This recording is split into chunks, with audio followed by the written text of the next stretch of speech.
Hier, on a appris le nom du nouvel entraîneur du Lausanne Sport. Il y a Borenovic, entraîneur des M21 depuis 2015. Il prend la succession de Giorgio Contini, dont le contrat n'a pas été prolongé. Daniel, c'est un choix qui vous surprend ?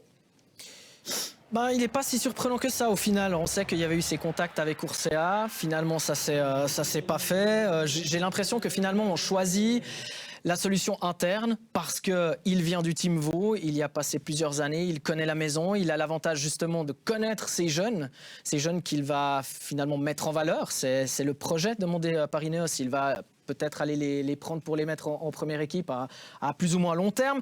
C'est aussi une solution locale qui ferme la bouche à toutes ces personnes peut-être qui reprochaient à Ineos d'écarter un peu ces Vaudois du LS. Et puis, il adhère au projet, il a un foot attractif, il a un foot offensif. C'est le football que lui demande de jouer son directeur sportif, c'est le football que demande de jouer Ineos.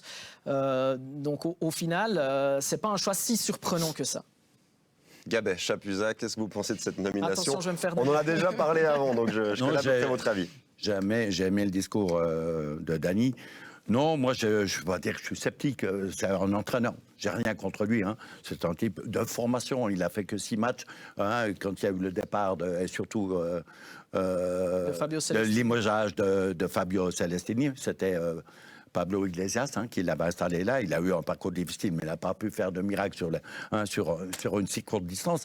Voilà, on part un peu dans l'inconnu. Bon, ok, les jeunes, il les connaît. Est-ce qu'il aura les épaules et le retour, j'entends, sur l'expérience suffisante pour mener cette équipe au plus haut niveau ? Là, je pense qu'on peut avoir des doutes. Bon, il y a 3 ans de différence entre le moment que vous évoquez et aujourd'hui. Il a ses papiers d'entraîneur désormais. Alors, je peux comprendre que peut-être footballistiquement, on puisse avoir des doutes.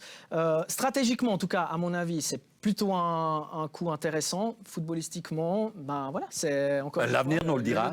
Le terrain qui parlera. Steven, c'est quelqu'un qui a peut-être pas beaucoup d'expérience. C'est pas vraiment un pas en avant par rapport à Giorgio Contini, non ? L'avenir nous le dira. Après, c'est un jeune entraîneur de 38 ans qui débute sa carrière, on lui donne sa chance. Moi, ma crainte, c'était que le LS prenne un entraîneur étranger qui ne connaît pas le championnat suisse, parce que je pense que c'est important pour le LS d'avoir un entraîneur qui connaît le championnat suisse. Et lui, Borenovic, connaît très bien le championnat, il connaît les joueurs. C'est un entraîneur du Team Vaud, donc les jeunes lausannois, il les connaît très bien, il les a entraînés. Et il y aura très certainement des joueurs niçois qui vont arriver aussi. Il ne va pas les connaître, ceux-là. Ceux-là, il ne va pas les connaître, mais... Lui, il les connaît aussi, ces joueurs. Eux le connaissent, lui les connaît. Après, c'est normal que peut-être certains supporters... Je vous dis, vendredi, j'étais à la Tuilière pour commenter le match. Certains supporters imaginaient Lucien Favre, Fabio Celestini, Christian Gross. Donc forcément, après, quand on annonce Borenovic, les supporters sont un peu déçus. C'est un manque d'ambition, c'est ça ?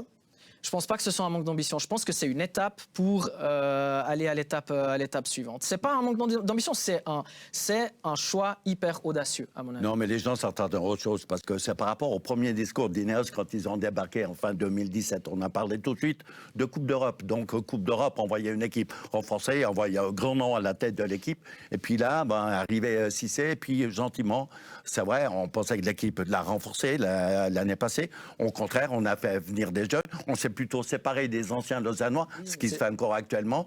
Ouais, c'est vrai, une politique un petit peu surprenante. Là encore, il y a 3 ans, Gabet. Donc il y a aussi des moyens financiers qui sont plus les mêmes. Il y a ce changement à 180 degrés qui fait qu'on en est là aujourd'hui. Mais parler du maintien comme objectif au moment où on nomme un entraîneur, c'est pas très ambitieux. On peut comprendre que les supporters ils perçoivent pas ça comme un bon message. Oui, après il y a le discours que vous dites en dehors et le discours que vous donnez à l'intérieur. Et je ne pense pas que le LS va viser le maintien.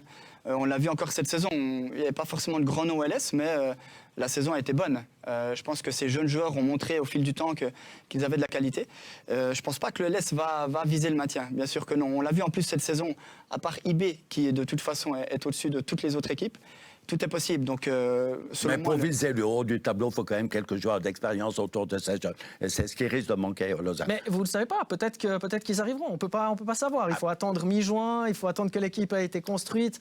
Que si c'est une réserve, quelques bonnes surprises. On l'a vu avec Saint-Gall il y a 2 saisons. Et je pense qu'il y avait très peu de joueurs d'expérience, pratiquement que des jeunes. Et cette équipe-là avait titillé IB pratiquement jusqu'à la fin. Bon, ensuite, là, cette saison, c'était un peu plus compliqué. Mais tout est possible en Super League. À part IB, selon moi, qui est au-dessus.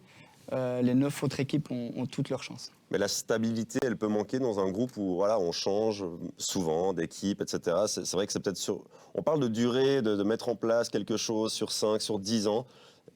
Finalement, on change beaucoup d'équipes. Enfin, on change beaucoup de l'effectif et on change en plus l'entraîneur. Moi, j'ai peur de ça. J'ai peur qu'on ait tout le temps ce va-et-vient, qu'on ait 8 joueurs qui arrivent en début de saison, 8 joueurs qui repartent et à chaque fois le même schéma. On a posé la question à Souleymane Cissé, il a botté en touche et puis j'ai pas trouvé le ballon pour jouer la touche. Donc, voilà. C'est ça qui va être important selon moi au LS, c'est de pouvoir garder ses joueurs. Alors oui, les Guessant, les Brazao sont prêtés par le GC Nice, on le sait, mais si ces joueurs-là peuvent rester encore 1 ou 2 saisons, s'adapter au championnat encore, faire de meilleures performances encore, parce qu'on l'a vu en fin de saison, hein, c'était très bon. Et si ces joueurs-là peuvent jouer ensemble plusieurs saisons, je pense que ça peut être quelque chose de très bien au LS. Mais ils doivent quand même trouver des renforts pour remplacer des joueurs comme Flo, et, Leslie maintenant.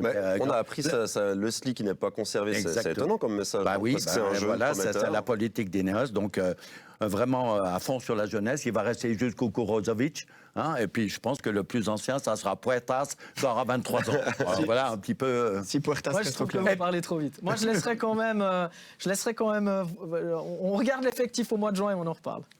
Bon, bah, très bien. Moi, je me réjouis d'être surpris en bien. Je crois que ici, en tout cas, moi, je suis quand même, pas dire un grand supporter de Lausanne, je suis issu du Lausanne, donc j'aimerais avoir une équipe bordeauxoise compétitive. C'est tout ce que je demande. On le souhaite évidemment pour le LS.